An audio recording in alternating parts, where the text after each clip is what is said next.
그러면 조금 더 숙제를 해오는 비율이 늘어나요. 숙제 관리에 대한 조언 부탁드립니다. 숙제를 안 해오는 경우나 숙제를 해와도 오답이 많은 경우 남겨서 시키는데 한계가 있어서요. 어머님들은 선생님이 안 무서워서 숙제를 안 해간다 이렇게 말씀하시는 분들도 계세요. 숙제 관리를 어떻게?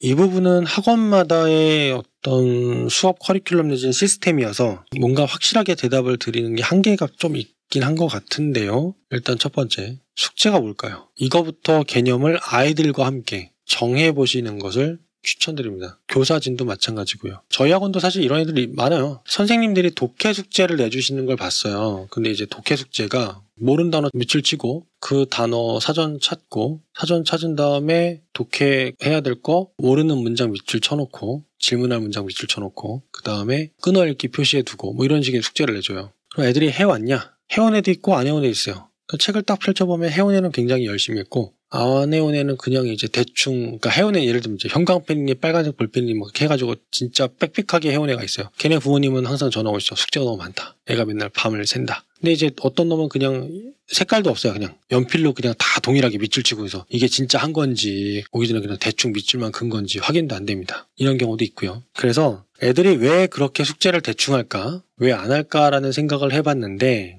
기본적으로 본인이 숙제를 했을 때 무엇을 도움받을 수 있는지 잘 모른다라는 생각이 좀 들었어요. 숙제를 통해서 어떤 실력을 높일 수 있는지, 숙제가 구체적으로 어디에 어떻게 도움되는지, 숙제가 왜 이런 방식으로 주어지는지 이런 거에 대해서 고민을 근본적인 걸 해본 적이 없다는 생각이 들었어요. 왜냐하면 그 선생님들 독해 숙제를 내는 걸 보니까 학창시절에 본인이 숙제 받던 대로 그냥 그대로 내시는 거예요. 그러면 그분 수업을 참가를 했는데 본인 수업과 숙제가 그럼 매칭이 잘 되냐? 그것도 또 아니에요. 그래서 이게 숙제가 뭘까라는 개념을 좀 정해봐야 될 필요성이 있다고 생각했습니다. 그럼 숙제라는 게 일단 기본적으로 기존 수업을 복습하고 다음 수업을 잘 듣도록 예습하는 기능이라고 한다면 확실히 그 목적성에 맞는 숙제를 해야 되고요. 그렇게 따지게 되면은 난이도와 양의 분명한 조절도 필요할 거고요. 숙제가 어차피 많다면 숙제 우선순위를 정해서 최소한 해야 할 것이라도 정해줘야 될 필요성이 있을 수도 있습니다. 그리고 숙제를 내주는 게 문제가 아니라 숙제를 하는 방법에 대한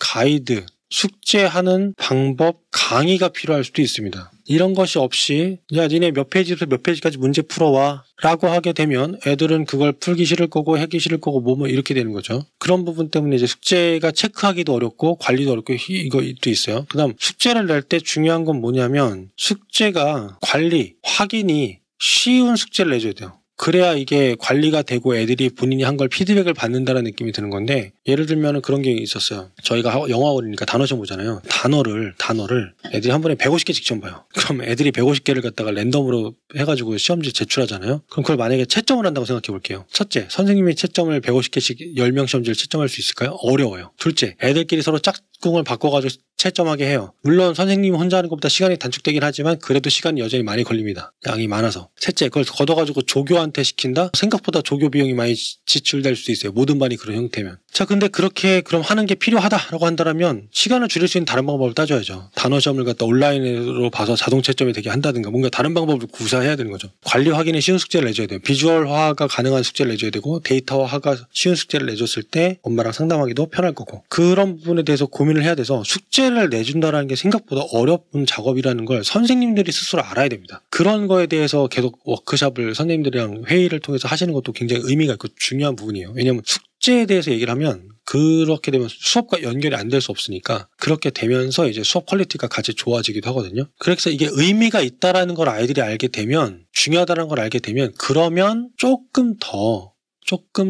숙제를 해오는 비율이 늘어나요. 이게 왜 해야 되는 거고 어디에 좋고 이제 확실하게 알게 되니까. 그러니까 의미 부여를 해줘야죠. 의미 부여를. 숙제를 해왔는데 해왔어? 그냥 체크만 하고 수업은 수업대로 나가고 이러면 점점 숙제를 안 해오는 거거든요. 자, 그러고 난 다음에는 뭐냐면 관리를 하기 위해서는 이게 어차피 어쩔 수 없어요. 남아서 될 때까지 그냥 무조건 애들이랑 실갱이 할 수밖에 없어요. 그럼 어떻게 하느냐? 얘를 10시 이후까지 남길 수 없는데 숙제를 다 안 했다. 그러면 다른 날 불러서라도 끝까지 시키는 수밖에 없어요. 이게 어떻게 보면 파워게임이거든요. 그래도 안 된다 그러면 어떻게 보면 그 아이가 할 수 있는 능력에 비해서 숙제가 너무 많은 걸 수도 있으니까. 그래서 이런 고민들은 꾸준히 하셔야 되는 거고, 이런 것들에 대해서 선생님들과 아이들과 계속 뭐라고 해야 돼? 토론? 세미나? 뭐 이런 것들을 해보실 필요가 있으세요. 또 이런 것들은 학습법에 관련된 책들을 사서 보면 여러 가지 학습법이 나오죠. 그게 공부 방법이고 결국엔 숙제 방법이기도 하고. 그래서 그런 것들을 좀 고민해 보시면 좋고, 이게 만약에 체계화가 잘 되잖아요. 그러면 굉장히 학원의 시스템이 잘 잡히게 됩니다. 이 숙제 하나로. 숙제가 생각보다 파워가 큽니다. 왜냐면 엄마들이 체감할 수 있는 부분 중에 하나이기 때문에. 그래서 이런 주제로 이야기를 꼭 해보시기를 권장을 드립니다.